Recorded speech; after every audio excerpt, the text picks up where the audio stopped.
had answers when Congress asked him questions. That's right. That's right. Not I'm not going to speak for the president. Well, now, it just so happens that tonight the president can speak for himself. So hang on just 1 second, and let's let the president speak.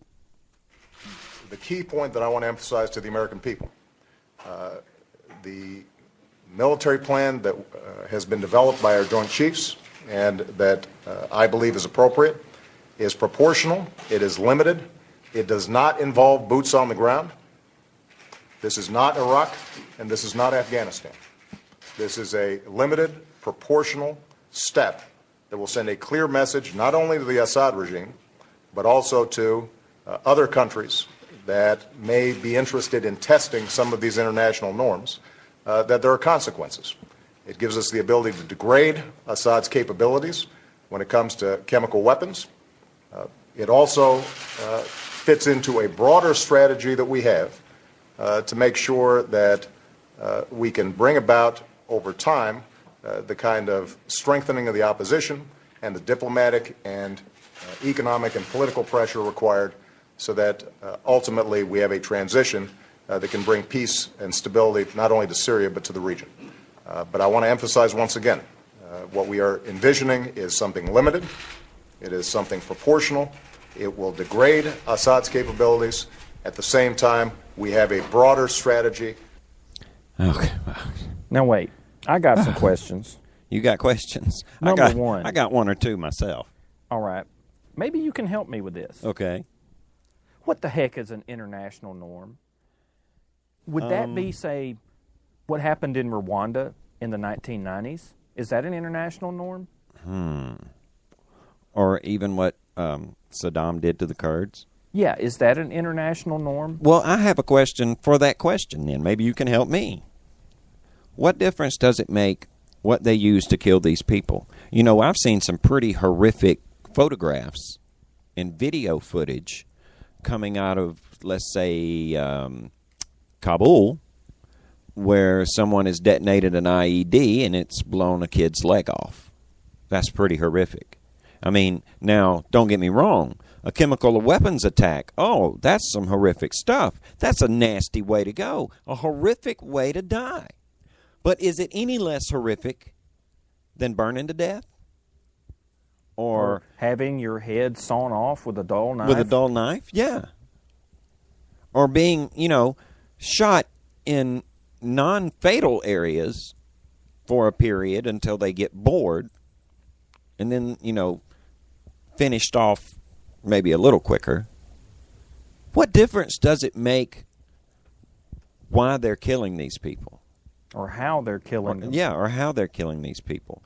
And are we, one of the questions that I think that the president needs to ask himself, and that our congressmen who are going to vote on this need to ask themselves, by us taking a military action in Syria, are we going to be more safe or less safe? Or even put a finer point on it. Our going into Syria, are we going to have more freedom as a result or less freedom as a result?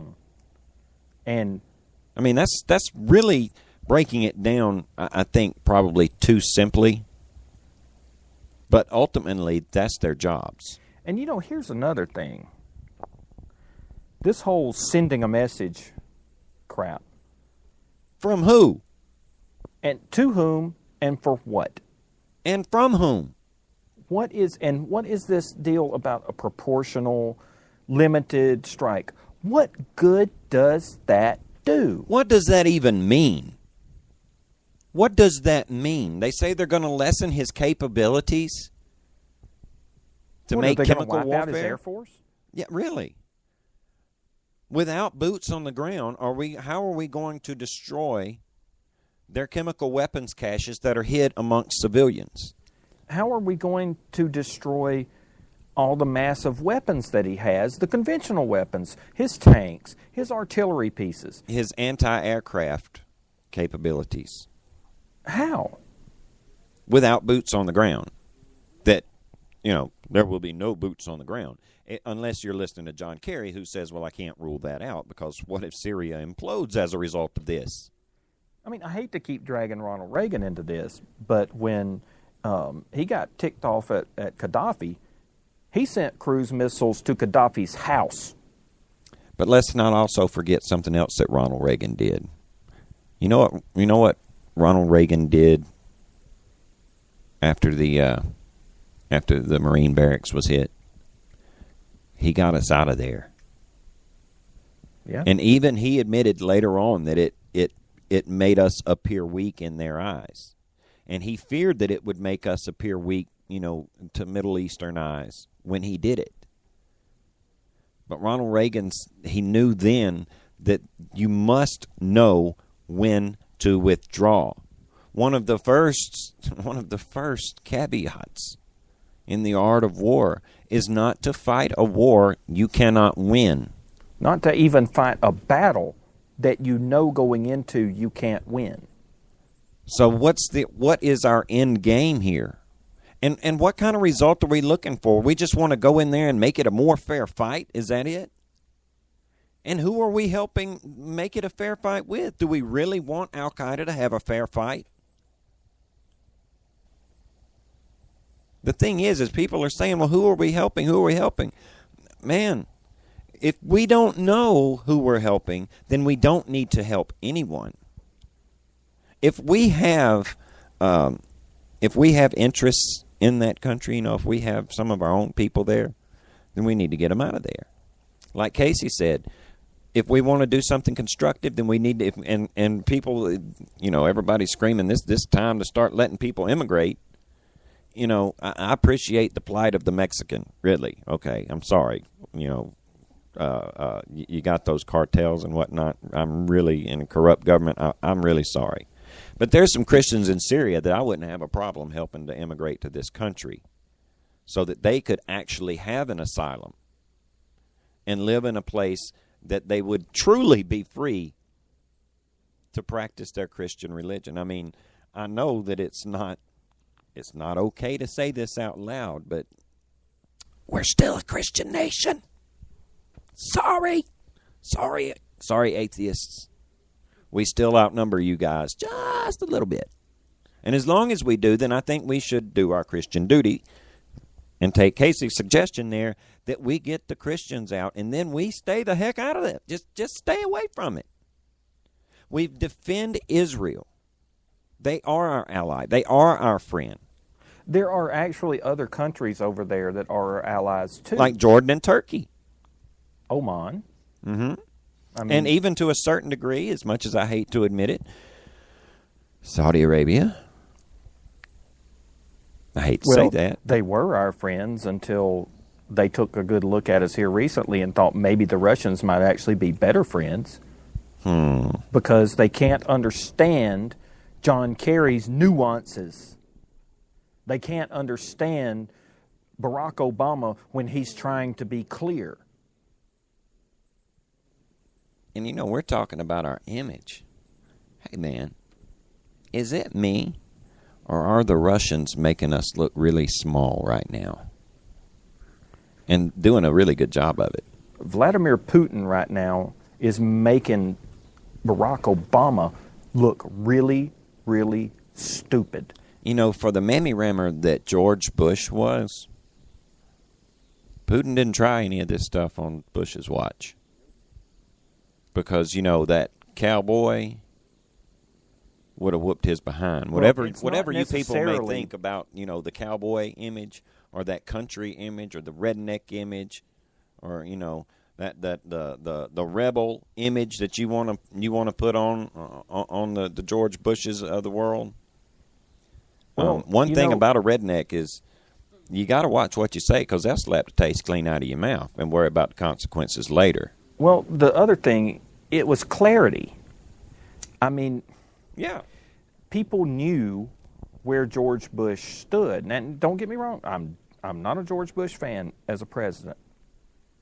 But at least you did know where he stood. And all the countries around the world knew how George Bush would react because his foreign policy was clear. If he said, "Let me be clear," then at the end of his sentence, you understood what he meant. Well, too, and he made he spent 6 months making the case for Iraq. 6 months. Now, 6 months ago, Barack Obama was making a red line statement, If they use chemical weapons, that's going to be a red line for us. Uh-huh. That's the last we heard of it, man, up until they used them chemical weapons.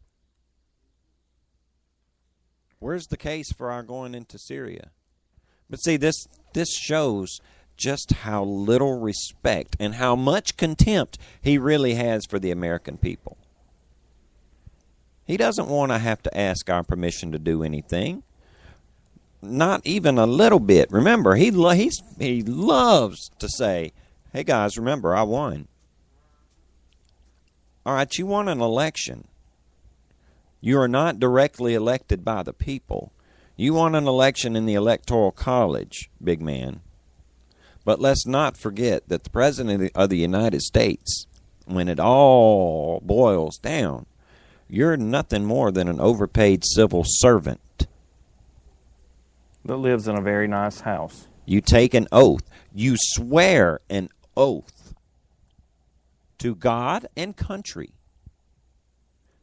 to uphold the laws, to abide by the Constitution of the United States of America, and to not only abide by it, but defend it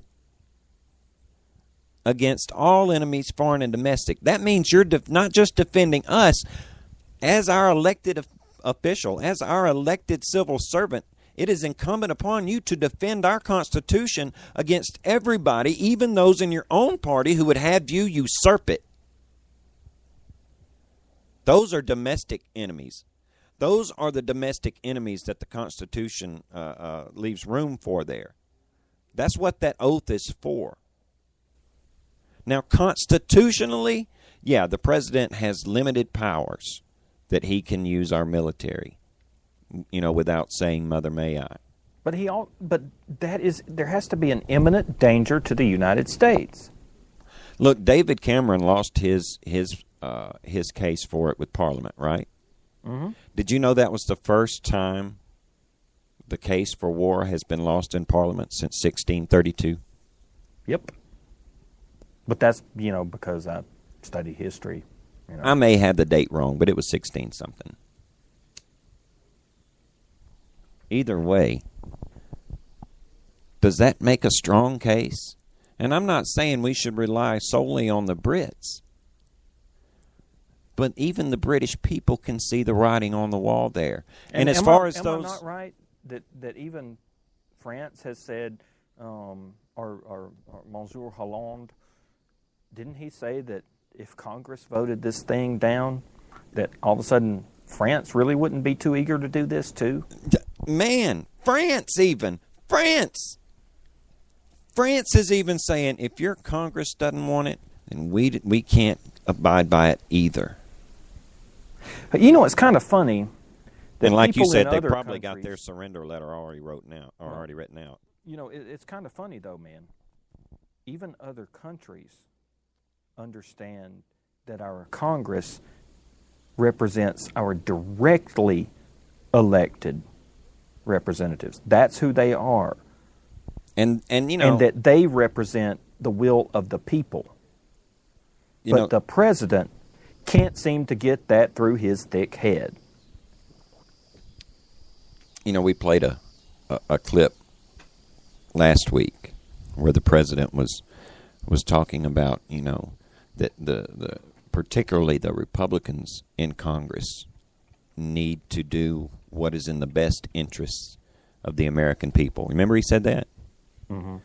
Yeah. What a crock. No, they don't. They most certainly do not need to do what they feel or what he feels is in the best interest of the American people. No, they need to do what their constituents tell them to do. That is why we elect them. We do not elect them to go to Washington, D.C. and to think for themselves. Because when they do that, we know as a people, things get pear-shaped. Look, I'm sorry, Mike Rogers from representing our district here in Alabama, you ain't got no business thinking for yourself, because you can't do it right.